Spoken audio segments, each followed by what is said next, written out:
Assalamualaikum warahmatullahi wabarakatuh. Siang hari ini kita akan belajar tentang menciptakan ekuitas merek, di mana di dalam materi ini ada beberapa pokok bahasan yang akan kita kaji atau kita pelajari. Di antaranya adalah kita ingin tahu apa sih yang dimaksud dengan pengertian merek dan mengapa ekuitas merek itu penting bagi sebuah perusahaan. Yang kedua adalah apa saja komponen-komponen ekuitas merek. Kemudian yang ketiga, bagaimana peran dari ekuitas merek. Yang keempat, kunci di dalam membuat ekuitas merek. Yang kelima adalah unsur dan strategi merek. Yang terakhir adalah bagaimana membangun dan mengelola ekuitas merek.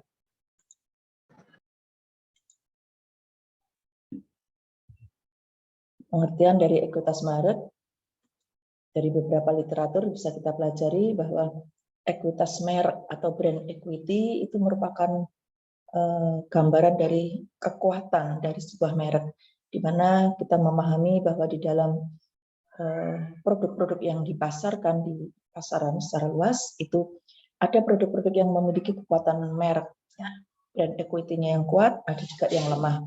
Mungkin kalian bisa melihat untuk produk-produk tertentu yang sudah sangat terkenal, misalnya produk otomotif, produk HP, ya, bahkan juga produk makanan, ya, produk buah-buahan, sayuran itu ada brand atau merek-merek tertentu yang memiliki kekuatan yang lebih daripada merek yang lain. Nah, melalui merek yang kuat inilah perusahaan akan dapat manfaat yang banyak. Di antaranya adalah dapat mengelola aset-aset mereka dengan baik karena memiliki kekuatan merek. Nah, merek yang kuat ini akan mendapatkan respon yang baik pula dari konsumennya. Dengan aset-aset yang dikelola dengan baik disebabkan mereknya yang kuat di pasaran ini, maka arus kas, arus uang tunai di dalam perusahaan itu juga akan terjaga. Kemudian juga pangsa pasarnya akan luas. Kemudian dengan kekuatan merek yang kuat, memberi keleluasaan pada perusahaan untuk bisa menetapkan harga premium. Kita sekarang mengenal ya bahasa istilah di dalam pemasaran itu produk premium, ya, harga premium, artinya harga yang terbaik, ya, yang tinggi. Produknya premium dari produknya yang berkualitas tinggi. Biasanya mereka dengan kekuatan merek ini akan leluasa menetapkan harga premium itu. Kemudian yang kelima berikutnya adalah mengurangi biaya promosi karena kuatnya merek ini, sehingga setiap orang yang mendengar merek itu sudah langsung yakin dan percaya dengan kualitas barang tersebut. Kemudian yang terakhir adalah dengan merek yang kuat ini akan dapat meningkatkan penjualan, menjaga stabilitas perusahaan, dan meningkatkan keunggulan kompetitif atau keunggulan bersaingnya. Berdasarkan perspektif konsumen, ekuitas merek itu merupakan suatu bentuk respon atau tanggapan dari konsumen terhadap sebuah merek. Ya, kita bisa melihat, ya, saya tidak perlu menyebut merek-mereknya, seperti merek HP, merek mobil, merek sepeda motor. Kalau kita menyebut satu merek tertentu, pasti orang akan langsung tahu kekuatan merek itu.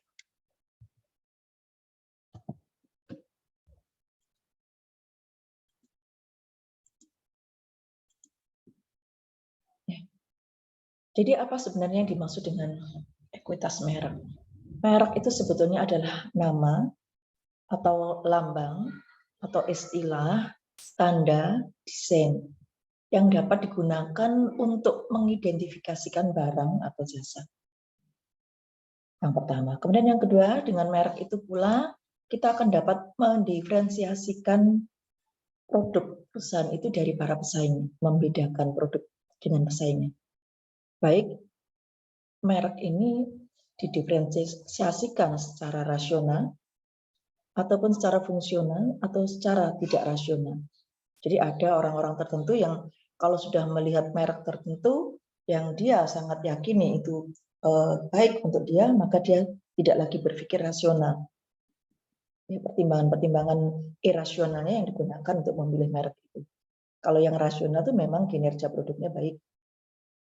Fungsional itu produk itu memiliki fungsi yang baik. Jadi sebenarnya ekuitas merek atau brand equity itu adalah kekuatan sebuah merek, di mana merek yang kuat itu akan dapat memberikan manfaat sebagaimana yang tadi sudah disebutkan.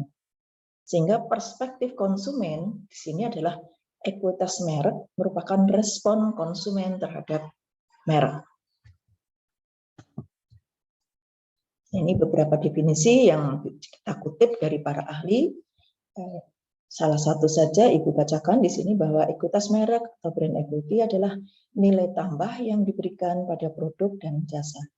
Ini definisi Kotler dan Keller dalam bukunya Marketing Strategy.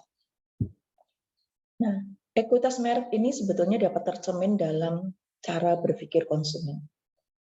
Bagaimana konsumen berpikir tentang suatu produk dengan melihat merek itu. Jadi kalau kita tuh asosiasi kita gimana? Oh, image kita tentang produk A itu. Setiap konsumen pasti punya image ini. Kemudian yang kedua, dari ekuitas merek itu juga dapat mencerminkan ini, merasa dan bertindak dalam hubungannya dengan merek, juga harga. Ada merek, ada harga, ada kualitas. Yang ketiga, pangsa pasar dan profitabilitas yang diberikan merek pada perusahaan.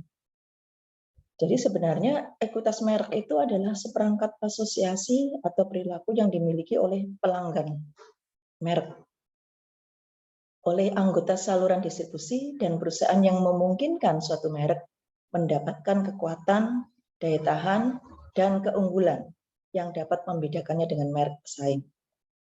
Ini definisi lengkapnya seperti itu.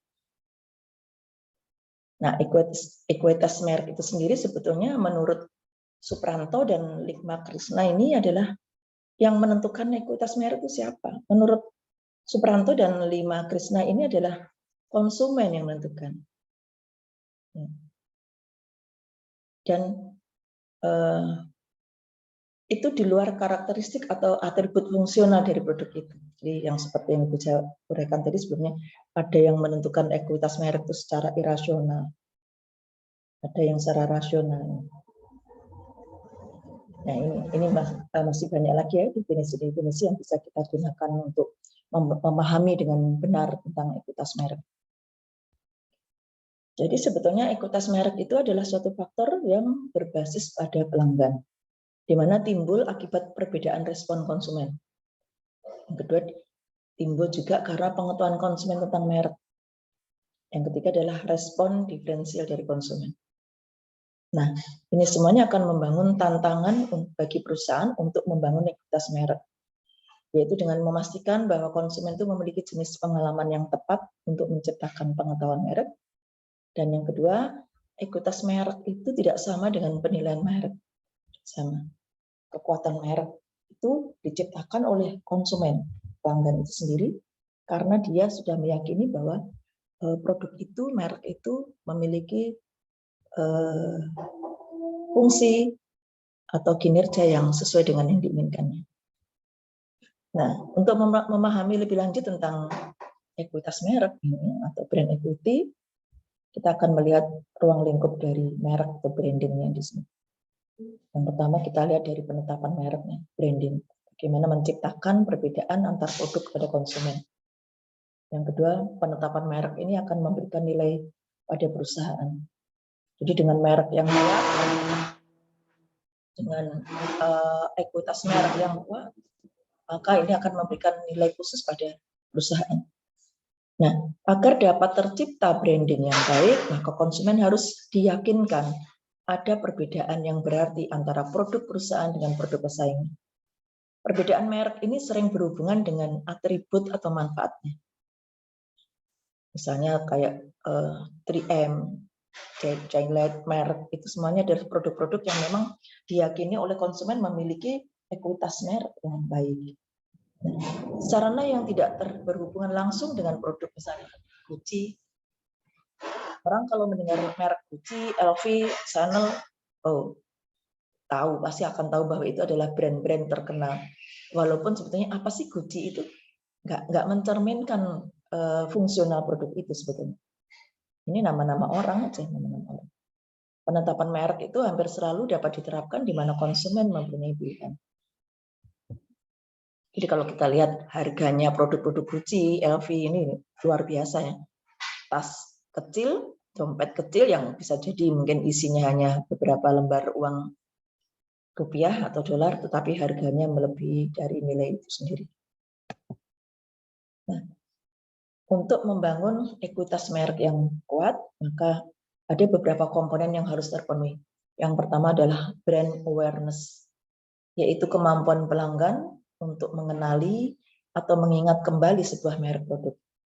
Oleh karena itu, di dalam membuat merek produk itu tentu janganlah menggunakan istilah, nama, atau lambang, atau kata-kata yang sulit untuk diingat oleh pelanggan. Makanya biasanya pendek ya. Jangan membuat nama brand satu kalimat panjang ya. Biasanya hanya satu kata. Kayak tadi Gucci, LV. LV ada Louis Vuitton itu aja singkatan, disingkat LV. Orang udah paham LV itu apa gitu. Kemudian yang kedua, harus memiliki perceived quality, yaitu respon pelanggan terhadap kualitas dan keunggulan yang ditawarkan oleh merek. Kemudian yang ketiga, brand loyalty, yaitu komitmen yang kuat dalam berlangganan atau membeli kembali produk yang dijual oleh perusahaan. Yang keempat adalah brand association, yaitu menciptakan merek yang dapat memberikan mengisi memori pelanggan. Jadi dia akan selalu mengingat dan membuat pelanggan itu menyusun rangkaian merek, menyimpan merek itu di dalam memorinya sehingga setiap saat dia akan mengingat merek.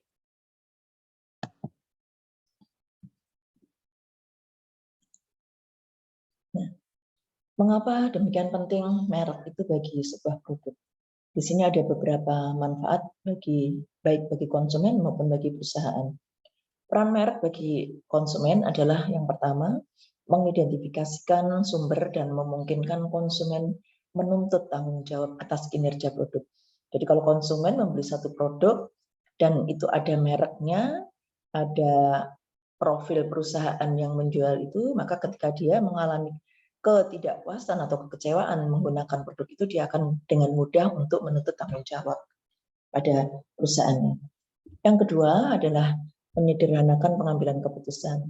Jadi kalau kita sudah mengetahui satu merek A, maka kita dengan mudah akan memutuskan saya akan membeli merek A, tidak memilih merek B. Yang ketiga, mengurangi risiko. Karena kita sudah dengan mudah akan dapat memilih produk-produk yang kita beli karena kita sudah tahu mereknya dan tahu jaminan kualitas dan fungsi dari produk itu, sehingga kita tidak lagi membuang energi, membuang biaya untuk mencari produk-produk yang kita cari. Kemudian yang bagi perusahaan, peran merek itu diantaranya adalah dengan adanya merek ini maka akan menyederhanakan penanganan dan penelusuran produk.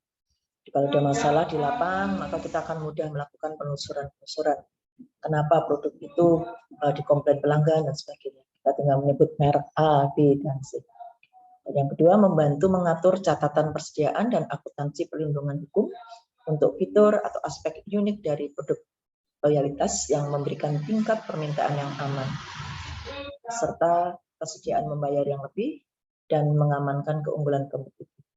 Ini satu yang sangat penting bagi perusahaan, di mana dengan merek ini dia akan dapat melakukan berbagai aktivitas dengan lebih mudah. Nah, mengapa merek itu harus kuat di mata konsumen? Ini kita kutip dari bukunya Shimamura yang mengatakan bahwa brand equity itu memiliki banyak fungsi. Di antaranya di sini adalah loyalitas. Dengan brand equity memungkinkan terjadinya pembelian atau transaksi yang berulang.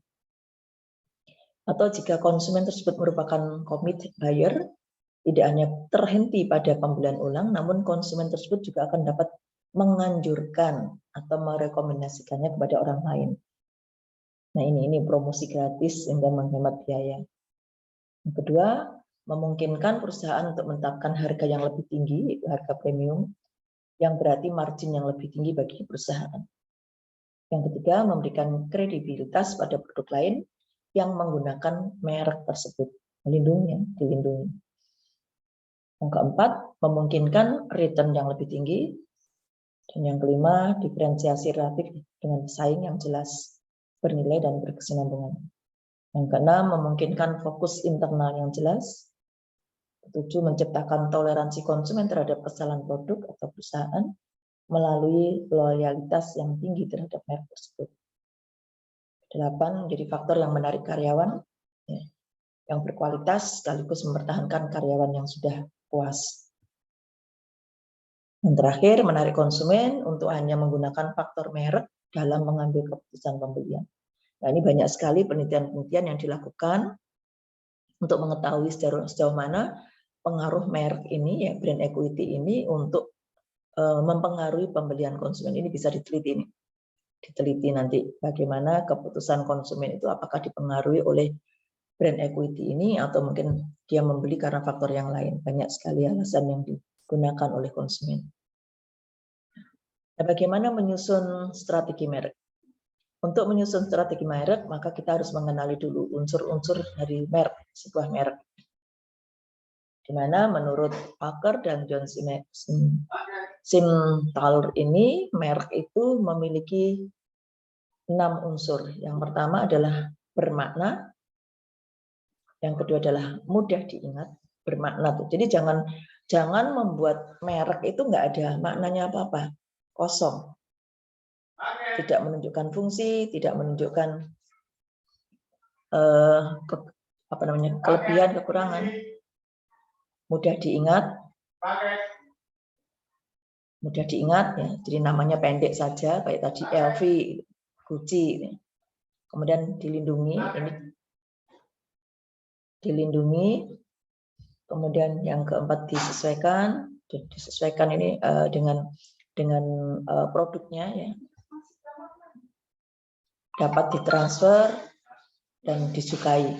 Jadi jangan membuat nama-nama yang kurang bagus, yang konotasinya buruk, kinerja buruk sehingga orang tidak suka membeli. Aku punya pengalaman pribadi tentang merek ini. Ada satu nama makanan ya, resto makanan yang sangat laris, tapi namanya itu ibu tidak suka.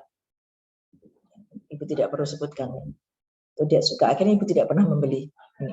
Kok namanya itu karena image-nya buruk. Ya. Nah, oleh karena itu di dalam menetapkan merek itu kita harus mengetahui strategi yang bisa digunakan di sini. Yang pertama, kita bisa menggunakan nama-nama individual.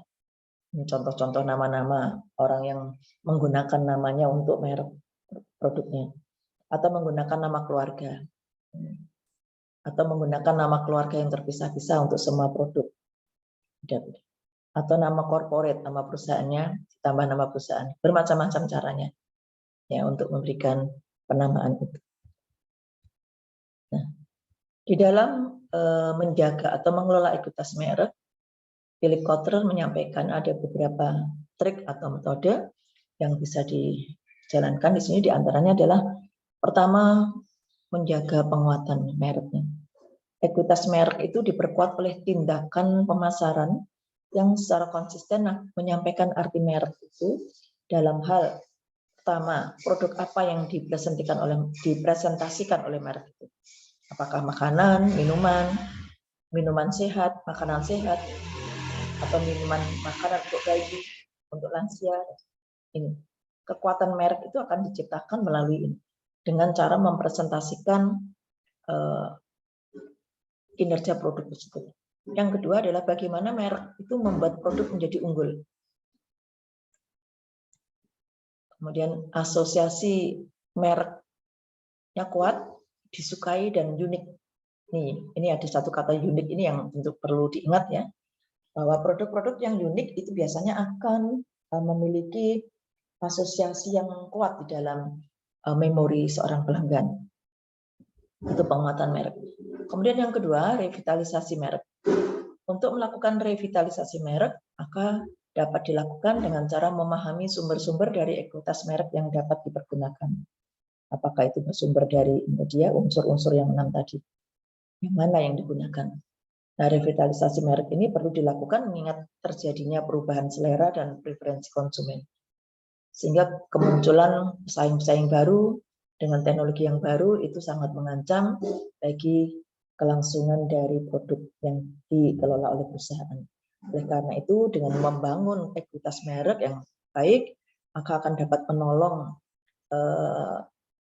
kelangsungan hidup dari produk yang dipasarkan oleh perusahaan itu.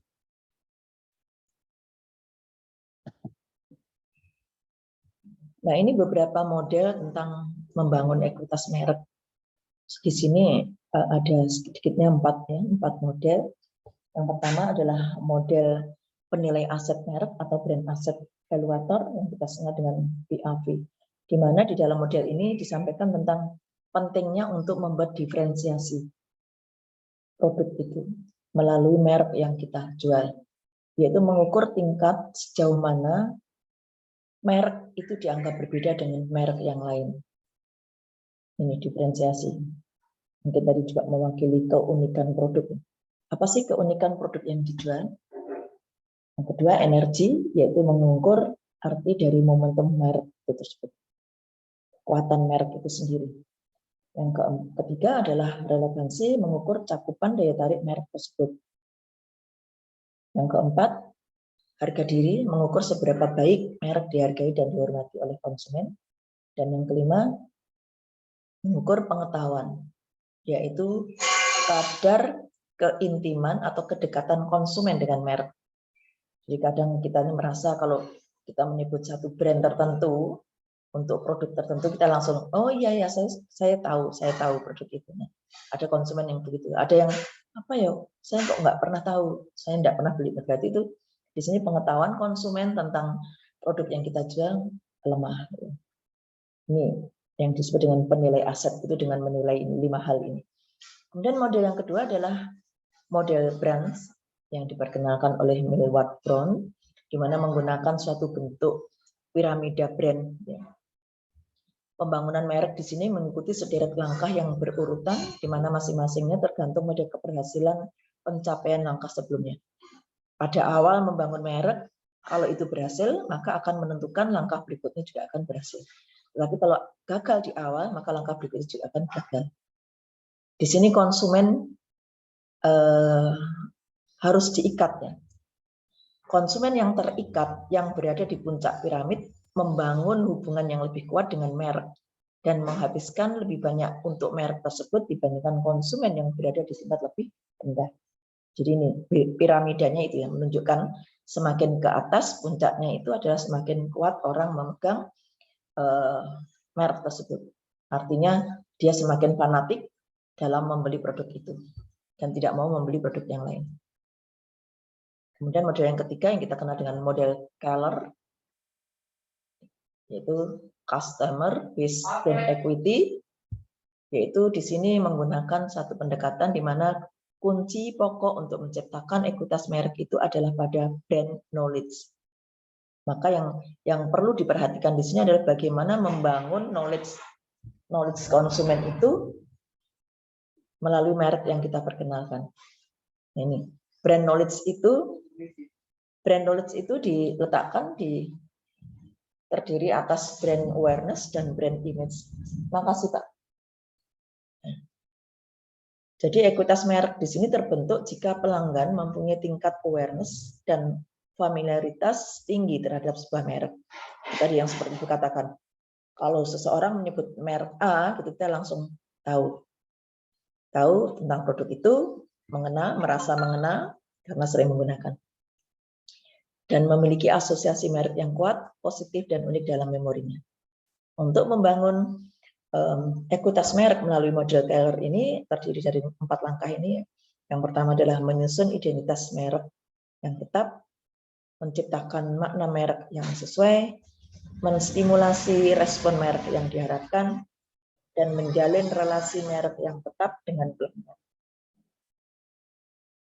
Kemudian model yang terakhir yang kita sebut dengan model resonansi merek. Dan resonansi adalah intensitas atau kedalaman ikatan psikologis pelanggan dengan merek. Nah, di mana di sini tingkat aktivitas yang dihasilkan oleh loyalitas itu menjadi perhatian dan fokus perusahaan. Model ini memandang pembangunan merek sebagai sederet langkah yang menapak naik dari bawah ke atas. yang diawali dengan langkah pertama dengan cara memastikan teridentifikasinya merek oleh pelanggan dengan baik. Yang kedua, memastikan tertanamnya arti merek secara total, kemudian meningkat lagi menjadi mendapatkan respon pelanggan, dan yang terakhir merubah respon untuk menciptakan loyalitas dengan cara melakukan pembelian. Demikian materi tentang ekuitas merek ini, di mana ekuitas merek ini merupakan salah satu kegiatan yang harus dilakukan di dalam menyusun strategi produk atau bauran produk. Sehingga dengan memahami tentang pentingnya penguatan atas merek ini atau brand equity ini, maka perusahaan akan dapat menciptakan produk dengan brand-brand yang kuat sehingga akan menciptakan pelanggan-pelanggan yang loyal dan selalu membeli ulang produk-produk perusahaan. Dengan demikian akan bisa memelihara kelangsungan hidup perusahaan tersebut. Demikian, terima kasih. Wassalamualaikum warahmatullahi wabarakatuh. Waalaikumsalam warahmatullahi